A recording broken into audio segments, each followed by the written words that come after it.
Yes, we do see the president arrive. This is, of course, a full ceremonial grandeur at the Rashtrapati Bhavan, where the oath taking will be taking place. The president is indeed arriving, and which is why you see everybody seated. It's important to tell our people here what is really going to happen today. This is a big expansion of sorts. The Modi Council of Ministers already has 64 members. You do see the top rank of the Modi cabinet seated right there in the front. And if you can actually cut across to some visuals from Times Now, and I think they are getting frontal visuals, it will be a better sight to actually see. If we can get some visuals from Times Now, because those are frontal visuals, what we're showing is a back-end visual, and I think we're sourcing it from agencies, but let's get the visuals going from Times Now. Those are better visuals, like I keep saying. But important to tell here what is really on the cards today, what is going to happen. 64 members in the Modi Council of Ministers. It can go up to 82 because the prescribed limit of the strength of a government is about 15% of the strength of the Lok Sabha. So it really adds up to 82. He has a lot of elbow room, but the question then arises, what happened to minimum government, maximum governance? So Amita Paul, the secretary to the president, is indeed speaking. And let us cut across to that ceremony for a bit. Actually, we can carry on, and she's going to be announcing names of people who have to be sworn in. It's important to see here who are the ministers of independent charge. Okay, Prakash Javadekar is coming in to be sworn in as well. He isn't cabinet, he's Minister of State Independent Charge. So obviously there is a possible elevation that's coming in for Prakash Javadekar. Important to remember here, he is the Environment Minister and has had some sort of a run-in as far as Maneka Gandhi is concerned. I'm wondering if my guests are seated and if I can go across to them, please. If they are, I'll be happy to take it across to Nirja and Prabhu Chawla. All right, we don't, but let's take it across to Swaminathan Iyer, who joins us as always with his expert perspective, and let's put these visuals in a window and carry on the conversation with Swami. But the first news right now from this cabinet reshuffle is that Prakash Javadekar, who was a Minister of State with independent charge, is likely to be elevated to cabinet, and which is why he's being sworn in as we speak. Swami, thank you very much for being with us on the show this morning. The expansion, like a lot of people are saying, is being driven by an eye on polls. Are political compulsions in a state like Uttar Pradesh or Uttarakhand or Punjab driving the move today? Swami, I want you to comment on that.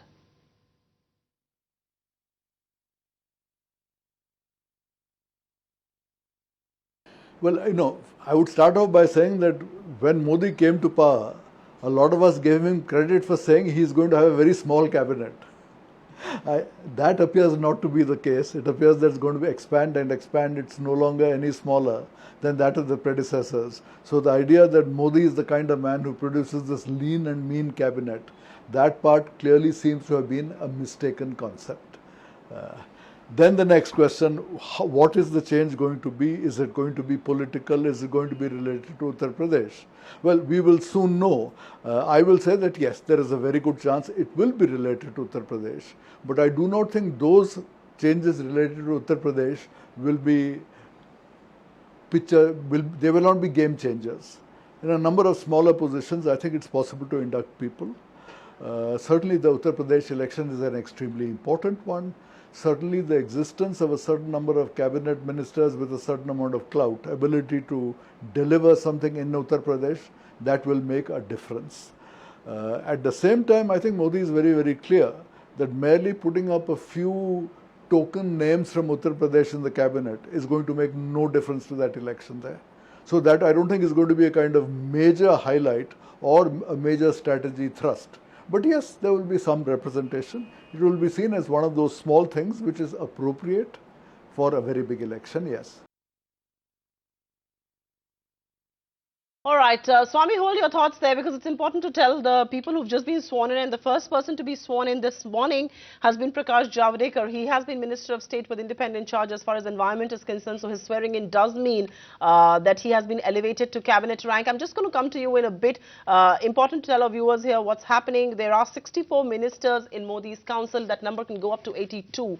The next question, of course, will have to be about minimum government and maximum governance, and that argument seems to be thrown out of the window right now. Our sources are telling us that 19 ministers are going to be sworn in today, which really adds up to a big, big number there. And of course, there will be some who will be shunted out as well for A, non-performance, and B, of course, the age limit that the Prime Minister has in mind, which is 75 years, and that is the cut-off limit. S.S. Ahluwalia, BJP's MP from Darjeeling, is going to be sworn in next. But I would like to take this across to Nisha Chaudhary, who joins us also on ET Now. Thank you very much, ma'am, for being with us. The point that Swami was making, and I do want to expound upon that in just a minute. A little surprised, though, with Prakash Javadekar being elevated because he was one of the first to be sworn in. He is Minister of State already with independent charge, so it looks like he's going to be getting a cabinet berth there. Well, that means the Prime Minister is happy with him, and he's been working very hard. And he was really one of the Modi supporters from early on. He's been, even in the party before he came into government, he was a hard worker, good spokesperson. So I'm not surprised that he is getting elevated. However, there were many people who thought he might not be and maybe shifted out. And let's see if others get elevated, because this is going to be Modi's own team in the coming years. Today's reshuffle of those who get upgraded are going to be, and those who come in the MOS at that level, new ones, obviously the Prime Minister wants to groom them for 2019, they are going to be his team. All right, that is going to be his team. But Nisha, very quickly, I do want to ask you about the rationale of this this cabinet expansion, really. I mean, the eye obviously seems to be elections. The eye seems to be on Uttar Pradesh. The eye also seems to be on ally aspirations, regional representation. What is the message that one could actually read out from here?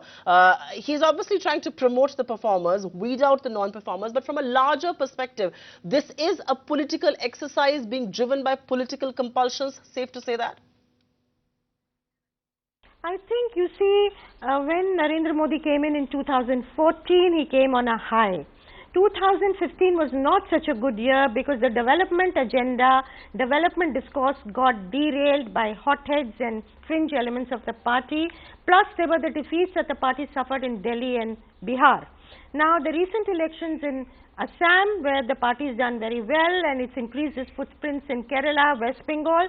So it has enthused the party rank and file, and the Prime Minister is on a high once again. Now this is the moment when he can make difficult decisions. This is a moment when he can bring in his own people and he will not be questioned. This is not a moment when knives are going to be out for him, which would be the case if he was weaker than in 2014. So this is why, this explains the timing of the cabinet reshuffle.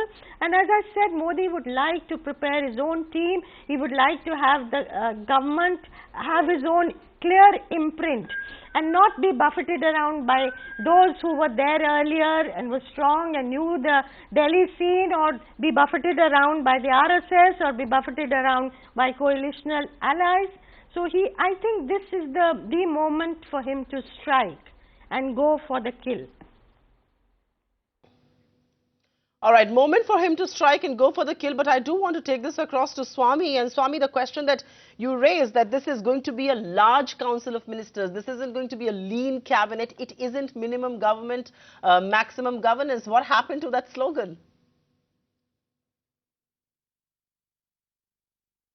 That's very clear, yes. It's very clear that whatever Modi believes in, it is to have a good slogan here for his campaign, and then be much more middle of the road and much more pragmatic when it comes down to actual decision making and actual actions. So yes, you may say that there is some streamlining of government, making business a little easier and so on in some little ways, small incremental steps, yes. But any radical steps of, small government and maximum governance, no. Government is not small, and governance is by no means maximum. There are huge problems in governance today. All right, huge problems in governance. Today we're going to discuss that in just a bit, but important to point out that Vijay Goyal, who actually did hold a ministerial berth in the Vajpayee cabinet, is back in the Modi Council of Ministers as well. You are indeed showing Arun Jaitley, one of his seemingly big adversaries here in New Delhi politics. But yes, that is Vijay Goyal being sworn in. An important member as far as the Delhi BJP is concerned. One did think that he was increasingly sidelined, but back into the fold. He was, remember, a minister in the Vajpayee scheme of things. things and comes back then. How do you read this move, Nija? And the larger question that, you're right in pointing out that this is going to be Modi's own team. He needs to go for the kill. But the fact is he also promised minimum government, maximum governance. This is like any other government. It's going to be a huge council of ministers. Many more people will be inducted in. Some, of course, may be shunted out.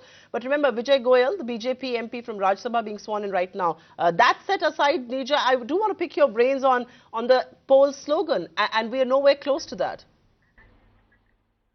No, that's true, and they are now reaching the maximum. They are adjusting as many people as possible. Perhaps the Prime Minister is constrained about dumping some people. For instance, his over 75 slogan that, they should play the role of mentor and so on.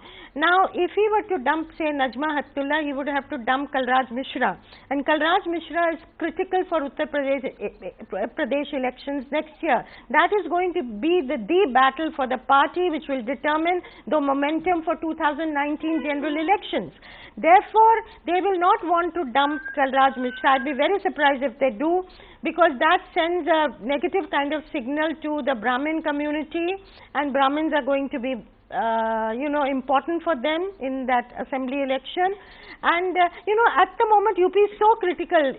Kalraj Mishra may not add up to much in other ways, but every single point, 0.5%, 2%, different area. Anupriya Patel, if they bring in, that's a Kurmis in a small pocket in eastern UP, and that too the Apna Dal is divided. But they don't want to let go of anything, any kind of support base that they can garner and pull in together, because UP is so important for the BJP in 2017. Oh, indeed, this is important, and you do see Ramdas Athawale being sworn in right now. Important to remember here that he did join the Shiv Sena, the BJP combined. He is a former Lok Sabha member.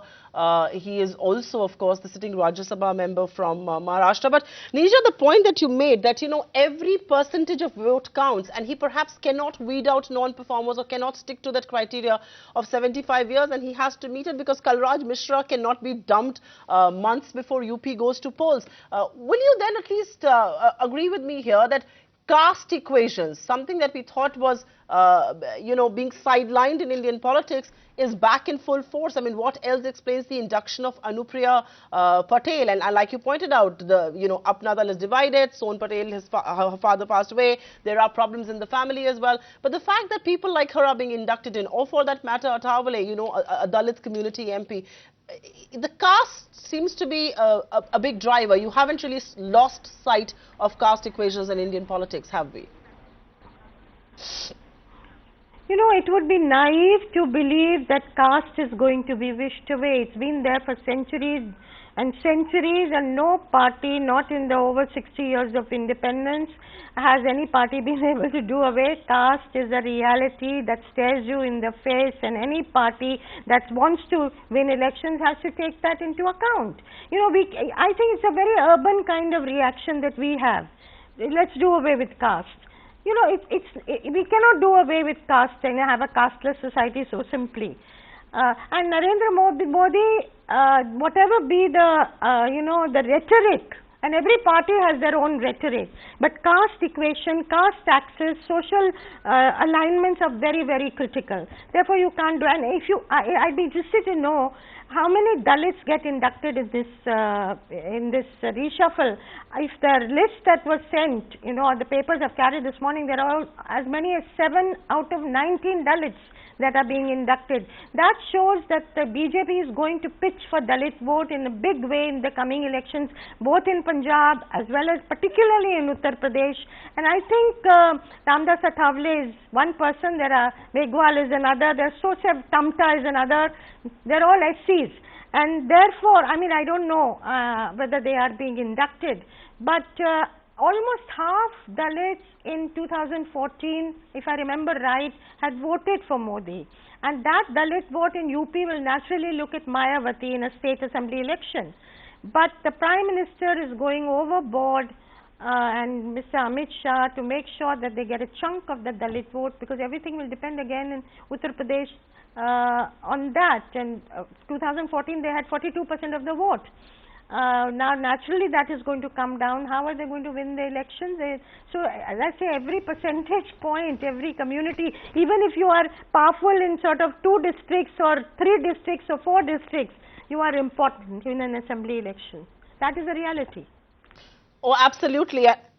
And that vote bank actually votes unmasked, doesn't it? I mean, the whole Dalit vote, and which is why they're eyeing it so feverishly. But Prabhu Chawla is joining us as also on ET now, live here. Thanks very much, Mr. Chawla, for being with us. Some of the things that we've discussed is that, yes, it is an expansion. One saw it coming for a very long time. It's finally a reality. But it looks like political compulsions, caste equations, election mathematics, those are the kind of things that are driving this expansion. You're not surprised, are you? No, I am not surprised at all because these are new faces. Most of them have experience in their own states. Most of them have been ministers or they have been MLAs and they have a political experience. This is the first time I am saying a Modi stamp on the cabinet expansion. They are not any person who is associated with any of the top leaders at the center. So far in the past 10 years or 15 years, we have seen ministers being inducted because they were either sponsored by one of the leaders or they belong to some caste. Because obviously, when you have so many SC, ST MPs elected in the party, out of 282, about 50 of them are from the lower caste, and they were not given enough representation. But what we were expecting, what the media was expecting, that it will be UP and Uttarakhand centering cabinet expansion. It has not happened. Most of the new names have come which are not in the newspapers. So obviously it is Amit Shah, Modi cabinet. It is not the cabinet of anybody else. Modi has now started his own cabinet. Modi is bringing his own party. It's a Modi reshuffle. There's nothing else. I don't see any other message in that because he's preparing a team for 219. It's not for 217. Maybe by 2019, most of the states will go to the polls from where these ministers have been taken. That's a different issue. But Modi is creating a second round of leadership, the new faces, to replace the old and aging people who are whose expiry date, political expiry date, is arriving now. Political expiry date, that's an interesting discussion, and we'll spend some more time on that in just a bit. But I do want to take this back to Neerja, and Mr. Chawla, do stay with us, because Neerja, one of the things that have been spoken about really is the lateral induction of talent. I mean, there have been voices of concern that have said that the Modi government lacks talent. I mean, there is a talent deficit of sorts, not too many domain experts. One expected that when Mr. Modi comes to power, there will be lateral induction of talent, many more technocrats that will be brought in. I mean, barring Arvind Panagariya, no big names really. No, I think that is true, and so far he has not brought in any technocrats. There was speculation, Raghuram Rajan at one stage, if you remember, that he will be brought into finance and Mr. Jaitley moved out. Of course, that is not taking place at all. That's a story in the past. But no, that I agree with you, that the expectation was that more talent could be brought in, more dynamism, more doers. But I think that's not a route he's chosen so far. I don't know whether he feels once he's in a strong enough position to be able to take decisions and get away with it. Is that a moment he's waiting for, that when he will strike? I don't know, but that's in the future. For the moment, yes, I agree. Hardly any technocrats have been brought in. Possibly he could have brought in a couple of people. You know, that's an important point that you're making, and I want to discuss this with Mr. Chawla, but I know you have to leave, and I will quickly spend 2 questions with you. You know, the thing that we spoke about, that he is constrained of dropping people. You do see MJ Akbar, by the way, walking in to be sworn in, and remember, he did join the BJP and then was, of course, elected to the Rajya Sabha. He's being walking in to be sworn in. So MJ Akbar, again, a prominent face there, being sworn in this morning. But Neerja, very quickly, before you go, what is the possible message that the Prime Minister is also trying to send out here? Yes, it is his cabinet, it has its stamp of approval, but he hasn't touched the big 4 on Raisina Hill. Many people thought some restructuring, some rejig is going to happen there. Do you put that aside as a possibility in the near future, maybe after the monsoon session?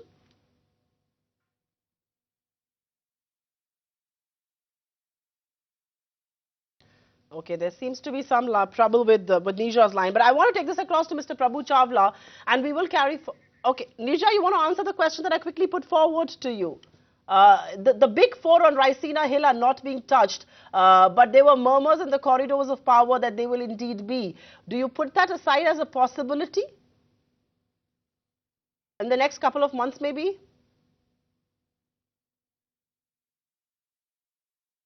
Do we have Nirja? Okay, let's take this across to Prabhu Chawla, who's live with us right here. Mr. Chawla, the question that I was asking Nirja, it's all right, it's a cabinet expansion. This is Modi's own team. This is their team. You know, it's his stamp of approval. He should go for the kill by grooming people for 2019. But what about the big four? Nobody on Raisina Hill is being touched right now as we talk. The big four get to keep their jobs. Is there any sense that you have, and is there, you know, would you want to hazard a speculation that they could be touched in the next couple of months, maybe after the monsoon session? I know there have been speculations about it, but if you look at what Vajpayee did in 1998 and till 2004, it did not touch most of the people in the top 4 or 5. Jaswant Singh was shifted to the fag end of his 2003 when he was in defense, and then he was shifted to finance. And Jaswant Singh remained finance minister for 5 years. He presented 5 consecutive budgets. So normally in the BJP and even Manmohan Singh after that, he did not shift many of the top 5 people, except in once happened when he shifted Chidambaram from finance and brought Mr. Mukherjee there. Normally what is happening now, all the prime ministers are going for stability and continuation. And there may be some minor retweaking of some of the portfolio at the top level, because Mrs. Sushma Swaraj was not feeling well and she has travelled extensively. There is speculation that there may be some kind of a change there, and maybe an energetic minister may be put under her. So the question is, I don't see any possibility of major change in the next couple of months in the top 4 positions. I don't see that, because Mr. Modi would not like to destabilize any of the key ministries, and they are all doing well according to the media reports and everything else. So expecting reshuffle at the top at the moment, no. Maybe 1 year before the election or 1.5 years being midterm election, there may be a possibility of changing some economic ministry. That will happen little later. At the moment, I don't see. But what depends, what kind of work does he give to the junior ministers they are inducted now? Because most of the junior ministers out of 45 who are there, MOS, most of them are not doing any much work, except Jiju in Home Ministry, who was given some exposure, and Mahesh Sharma, who holds anyway an independent charge of one of the culture ministries. So others were just there carrying the work as they used to come to the office, 10 to 5 job and doing some file pushing, nothing else. I think there will be some changes. MOS who have been inducted now will be given a little more leeway and little more freedom to work with more independence, so that they can be elevated to cabinet minister little later. Because this is a cabinet which is going to be a 219 cabinet. Most of them will be elevated little later, like they are doing now. A couple of them are being elevated, as you have seen. Fair point indeed, but I want to also take this discussion back to the point that we were talking about with Nirja earlier. And Mr. Chawla, that question is coming your way, and I will also pick Swami's brains on this. You know, there was a lot of talk, Mr. Chawla, when Mr. Modi did come to power in 2014, that there is going to be an unprecedented induction of lateral talent. Technocrats are going to be brought in, domain experts will call the shots. That hasn't really happened. I mean, yes, an Arvind Panagariya was brought in, but there's an Amitabh Kant who's riding over everything that he's doing in Niti Aayog. Now, the question really is, do you believe that given the talent deficit that a lot of people speak about, the lack of expertise in governance that this government has, are you a little let down by domain experts not being inducted in, as was of course being expected, Mr. Chawla? No, I am not at all let down, because I am a political journalist. I don't impose my wishes on Mr. Modi, and he doesn't like media to dictate his terms. Tell me which prime minister inducted lateral technocrat, except Dr. Manmohan Singh, who was brought in 1991. Since then, tell me which other prime minister they inducted in technocrat in the key economic ministries. I would like to know. Even Mr. Prabhu is also a technocrat that way. He's railway minister now at the moment. I don't think what we want or media wants and what the corporate wants, that is what Modi or any other prime minister should do. Our speculation, first we speculate, then if it doesn't happen, then we say it is wrong. I don't think politics is meant for politicians, not for technocrats. They must do their job what they are expected to do. What has the Niti Aayog done since Mr. Panagariya has come down? I don't know any major changes happen in the planning system. It is still the planning commission. You go to planning commission, the same things are happening. The files are moving the same way. I don't think planning commission or Niti Aayog has been of any use. It is a burden of the society. It has been disbanded. There is no need for Niti Aayog. And Mr. Modi doesn't depend on technocrat for political advice. He is a political personality himself. He has won the mandate himself. He knows the politics very well. He needs politicians. Technocrats can only advise him. It is for him to take it or leave it. Anybody who is expecting a technocrat to be brought in the key ministry, I am sorry, he must be misinformed, or he must wanted to, he looking for, pushing for some candidate. That's an important point that you're talking about, and I will take that question also with Swami, but important to notice here that Mahendranath Pandey, the BJP Lok Sabha MP from UP, has just been sworn in, and of course UP very much continues to be in focus. But Swami, you want to quickly take on that question? Lateral induction of talent hasn't really happened. Technocrats, like Mr. Chawla is pointing out here, don't need to do a politician's job. He doesn't need technocrats. He doesn't depend on them. But you know, the question is, how come there has been no significant effort to get them, especially because there was this buzz and he had spoken about, you know, lateral induction of talent, getting subject matter experts to do the job. It hasn't happened, and so obviously there are political compulsions, but the whole lateral induction of talent, does that surprise you? Swami? Nobody really knows Modi's mind on this one. I am among those who have been saying that there's a lack of domain expertise. We are now getting to a stage where the idea that an IAS general fellow can do every single thing, I mean, that has to go out of the window. We have to have a much, much greater amount of expertise than we have in the current civil services. I think in some sense Modi realizes that. He sees the need for it, but he has not got into the institutional mechanism of institutionalizing an administrative change. Now, Manmohan Singh appointed all kinds of committees on administrative reform, which came to nothing. But at the current thing, I think there is no question that one needs a major administrative reform. The only question is Modi's style in sync with that? If Modi wants a highly centralized decision-making mechanism, then he is not necessarily going to be wanting to go for ministries with a large number of highly empowered, autonomous experts who are doing their own thing. Very clearly, among other things, he was not happy with Raghuram Rajan, to give one specific example. So we don't yet know to what extent Modi is going to say, let us say that we're going to have an institutional reform where there are strong independent mechanisms.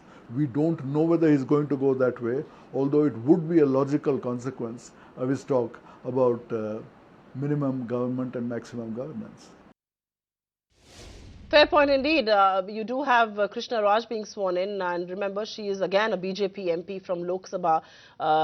It's important to also remind our viewers here that both Mahendranath Pandey and Anupriya Patel are very close to Varanasi. So, you know, that constituency has largely been taken care of.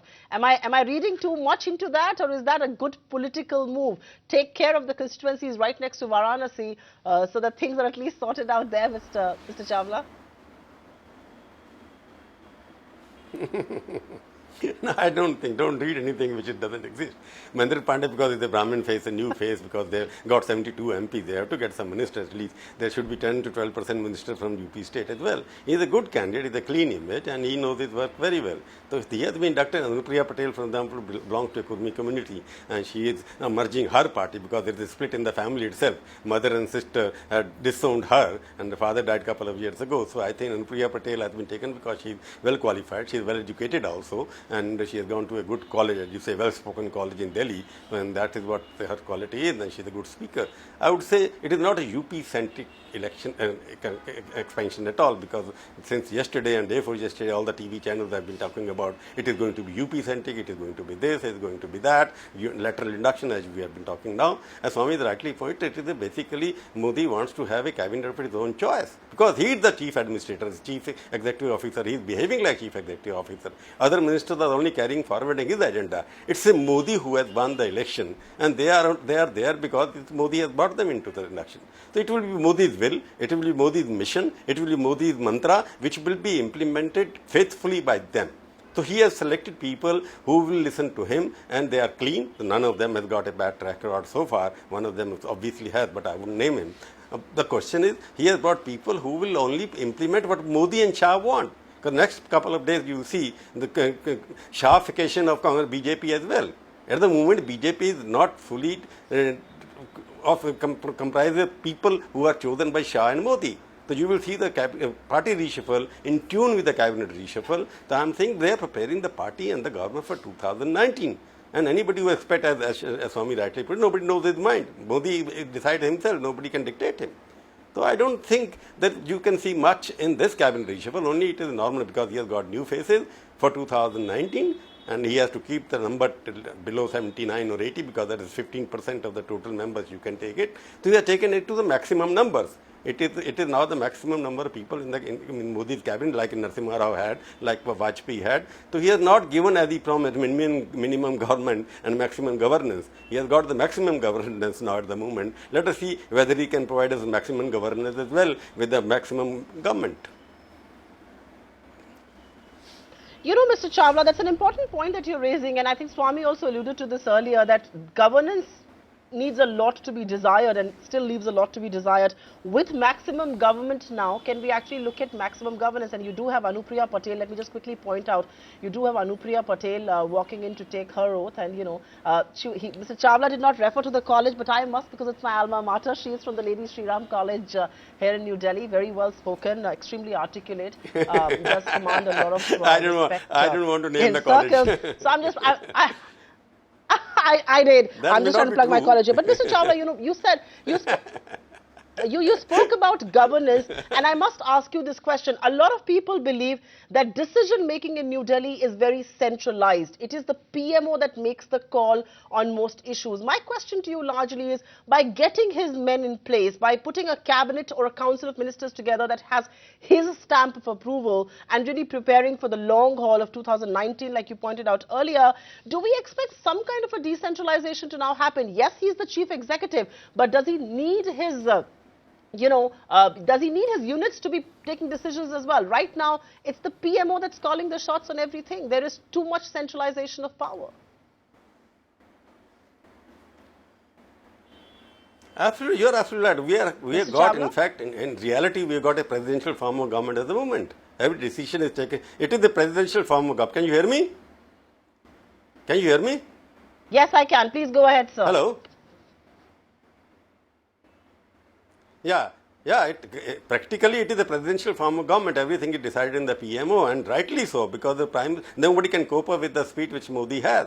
Because he gets up 4 o'clock in the morning, he works till 12 in the night, and he's looking at every file, he takes presentations, because he's unhappy. This is my feeling. I have not spoken to him, nobody has spoken to me, but the kind of, I know him for 40 years, I know his mind, how he works.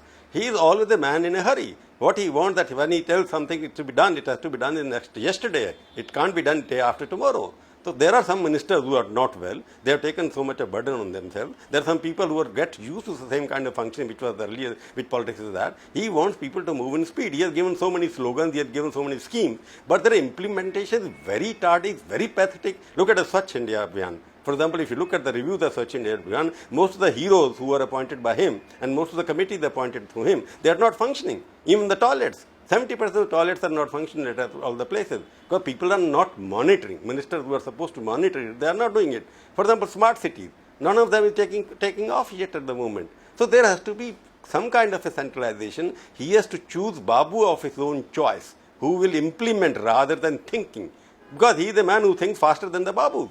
Look at the slogans he has given. Look at the new things he has projected. But I don't think Babus are in tune with what he wants to do. So basically, he is looking for people who don't think only, but they must implement. He is looking for doers in the system, whether they are in the cabinet, whether in the ministries. He needs only 12 to 15 babus and 10 to 12 ministers who can implement what he wants, whether it make in India, whether it makes transformation of India, whether anything which he wants to do it, it has to be implemented. Implementation, delivery system of the system establishment is very slow. There he has to concentrate on that. So I don't think what you're talking about is governance will happen only if he finds good bureaucrats and good ministers who can follow up what he thinks. Modi mission has to be implemented. He is in a mission mode all the time, and basically he is being let down by his bureaucracy and some of the ministers he must get rid of. So then the obvious question is that he should have weeded out the non-performers. Do you believe he's constrained by political reasons to not weed out the non-performers? You rightly pointed out he's given the mandate, he's put the objective out there, but it's the implementation that's the problem. 17 ministers have been sworn in, 2 more to go, and before we wrap this up, Mr. Chawla, very quickly, he needs to weed out non-performers, something that he hasn't done. He's playing it safe, isn't it? No, he's not playing. Because he has come here for 2 years. He has been there. As he said, Modi always said, "I will not. I am afraid of Delhi walas because Delhi club is very dangerous club." So I can see that he's getting out of the Latin culture, because Latin culture is talk about each other, bitch about each other, and promote about each other. You scratch my back, like you scratch my college, I scratch my college back. Yeah, like you are supporting LSR, somebody will support St. Stephen, somebody will support Oxford and Bridge, or whatever they want to say. The people with, so he's trying to get out of that. He's taking his own time, but he is definitely putting his people in various ministries. That is what he started doing, from PMO to Finance Ministry to Environment Ministry to Home Ministry, Commerce Ministry. He has got his own people from Gujarat or somewhere else where he is putting. The question is, it will take time, because what he has come first time as the Prime Minister here. He entered the central only as the Prime Minister. So he is looking for people who can implement his own mission. So he is reluctant. Yes, you are absolutely right. He is reluctant to drop some people because they are there. They brought him also. Some of them are party president. Some of them are doing very well, like Nitin Gadkari. He is one of the most successful ministers, and he has been the party president. But there are others who are not performers, who are only talkers, because all of us are talkers. And for example, we are talking about 7% growth, and Swami can answer that. I don't know where we get this 7% growth from. There must be some figure somewhere. Because your agriculture is down, your exports are down, your imports are down, your manufacturing is down, your agriculture is down. I don't know where are we getting 7%. Obviously somewhere we are growing, which is not visible. Inequalities are up. As some report has come, somebody has given Morgan Stanley, which I don't trust most of the time, but they are also saying inequalities in India is going up. So Modi is concentrating on those kind of, so take the money back to the poor people. There should be equalization, there should be equal distribution of wealth in this country. So far what was happening, supply model was being followed from 91 onward. 25 years of reform has made rich people richer. More people own private jets now. More people fly on the first class than they used to do earlier. More people are billionaires now. We have got 200 billionaires as against 50 earlier. So he has to reverse this process. For that he needs people of that mindset. If you look at the social profile of these 19 ministers, they come from a lower middle class families. I think these are the people now required to implement his agenda. Fair point indeed. These are the people required to implement his agenda. He's trying to break out of the Lutyens Delhi club, like Mr. Chawla is pointing out there. But Swami, before I take any other question to you, my question to you was, a lot of people expected people, and we will of course know only later when the portfolios do come in, if people have indeed been shunted out for not meeting that 75-year cutoff. But he wanted to weed out the non-performers, and that was the message that he wanted to send out. Would that have been a politically pragmatic thing to do? Because Nirja earlier pointed out, you cannot drop a Kalraj Mishra. He's a prominent Brahmin face from UP. My question to you is that a pragmatic thing to do, to weed out people just because they hit the age of 75, make them mentors?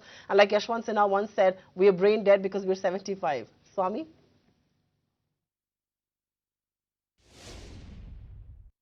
I think it is a good thing to weed out non-performers, no doubt about it. However, there are certain political consequences of what you do. If you weed out Nazma Haptullah, some people will say this is a sign that you are not serious about reaching out to the Muslims, and you are treating them in a cavalier fashion. So whether that will go down well with their overall approach, I don't know. But yes, there is a case for weeding out non-performers. I think the ceremony is just about wrapping up. Mr. Chawla, a quick last question to you before we wrap things up here. Amita Paul, I think, has done the closing remarks. But very quickly, if I may ask you, there was a lot of speculation that Piyush Goyal and Dharmendra Pradhan could get elevated.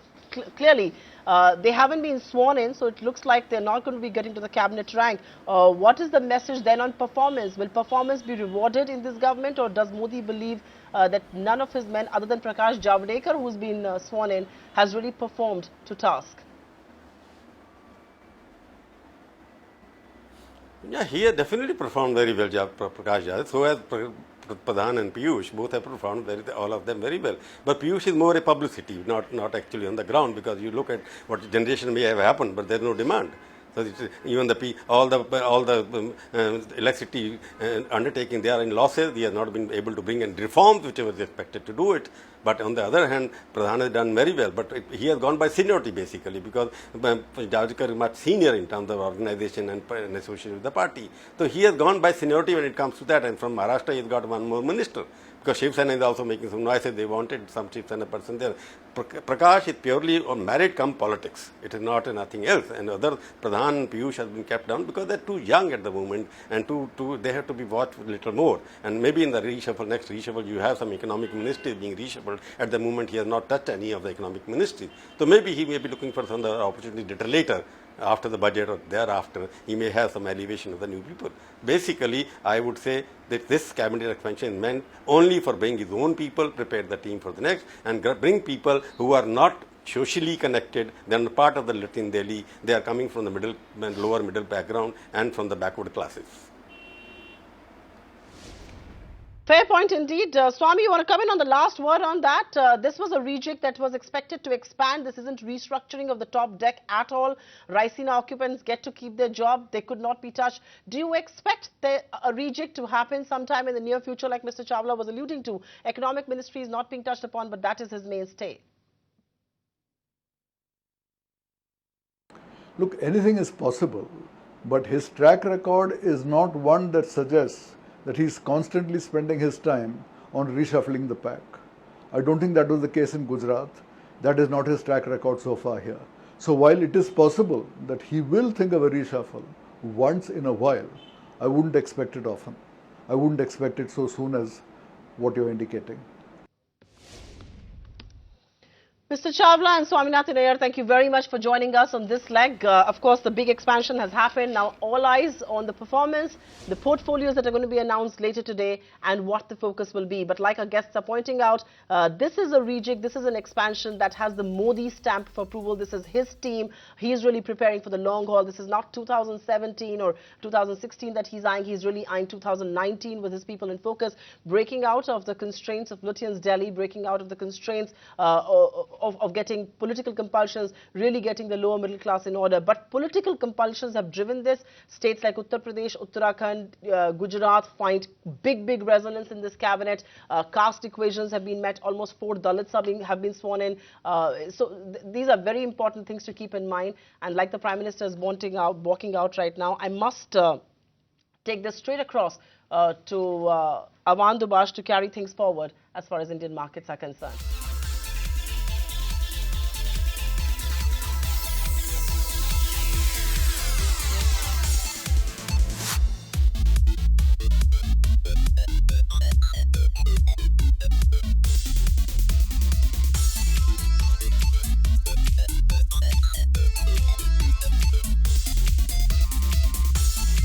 Find us on Facebook at facebook.com/ETNow and don't forget to click the like button. You can also follow us on Twitter at ETNowLive. To stay updated with all our programming, hit the subscribe button on our YouTube channel by logging on to youtube.com/user/ETNow.